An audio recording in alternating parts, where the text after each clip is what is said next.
Oh, dearie me! What a roller coaster the last few days have been. First off, the low point. Poor old Dexter has been treated for a tooth abscess, and after just over a week on antibiotics, the swelling has started to slowly go down. But with that has come the inevitable itchiness. Poor boy, and he scratched his cheek, didn't he? Opening up a wound, and it's weeping a bit anyway. So.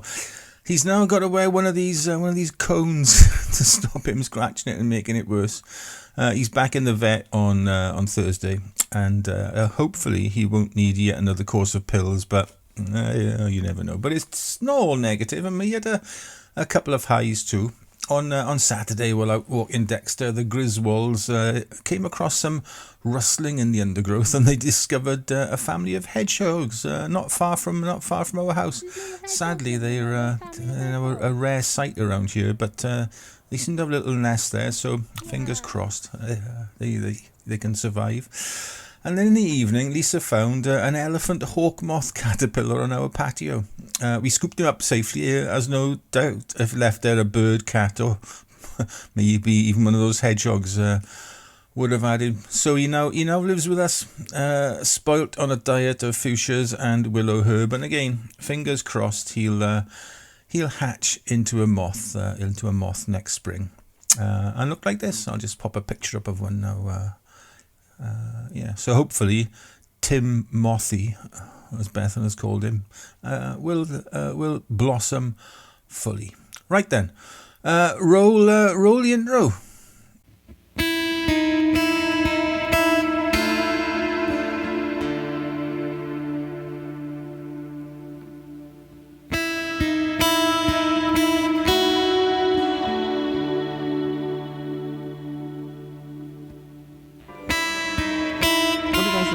During the meanwhilest. No. Well, hello there, all you Tech Tuesday types. Yes, it's us back with yet more tech advice than you could shake a selfie stick at. And this week, I wanted to show you what I consider as some useful gadgets or accessories to own if you already have one of these DJi Osmo Pocket 3 cameras in your life. Now, you might know that I own the Creators Kit, which already comes bundled with some fantastic accessories like a wireless microphone, a clip-on case, a spare battery, a tripod stand, wide angle and pro mist filters, and a little soft carrying case to plonk them all in. And I'll link to my video up above somewhere where I take a good old look into that kit, and you might want to watch that either now or later on. It's up to you. I don't watch it at all, It's a free country. Anyway, what I'll cover right now is the handful of accessories that I found make working with this wonderful little camera a bit easier, as well as importantly protecting your not unsubstantial investment. They're not cheap things, these cameras.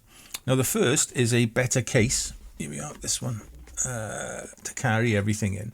Now, the supplied case is okay, right? Nothing more. It's flimsy and offers little protection to your camera gear, as well as being a tight squeeze to fit everything in. Now, I got this case made by a company called Skyreat. Where they get these names from, I don't know.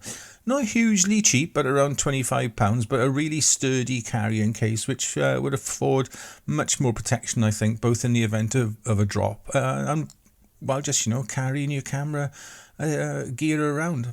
The case's firm outer is lined with soft and snug cutouts for the camera, microphone, spare battery, those little tripod things, etc., along with pouches for filters and a zipped area for cables and spare memory cards, that sort of thing. It has a handy little handle, but is also supplied with a shoulder strap, should you want to go down that route, and not just, put it inside another, camera bag perhaps.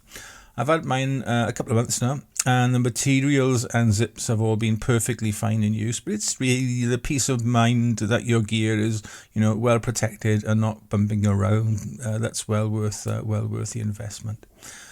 Next up is some filters. Now, you get a Pro Mist and a wide angle jobby with the Creators Kit.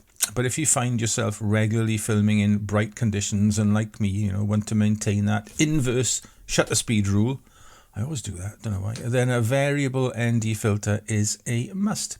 I bought a kit of 2 magnetic filters from K&F Concept. Optically, they are superb and do the job intended really well. Now, one filter covers you from ND2 to 32, so 1 to 5 stops, with the other giving you up to 9 stops of light, so it's ND 512. More than enough for anyone, even on the brightest of days, I'd imagine. Now, while being optically superb with no hints of vignetting or that dreaded black, X across your screen, they are a fiddle to use.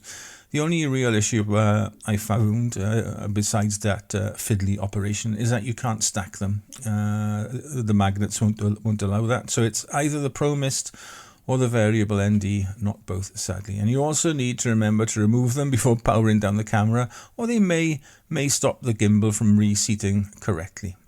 I found that sometimes it does, sometimes it doesn't. Anyway, if you want to know more about not these filters necessarily, but K&F filters for this camera in general, head on over to Photography for Enjoyment to enjoy, obviously, Alan's excellent review of his filter kit, slightly different to mine.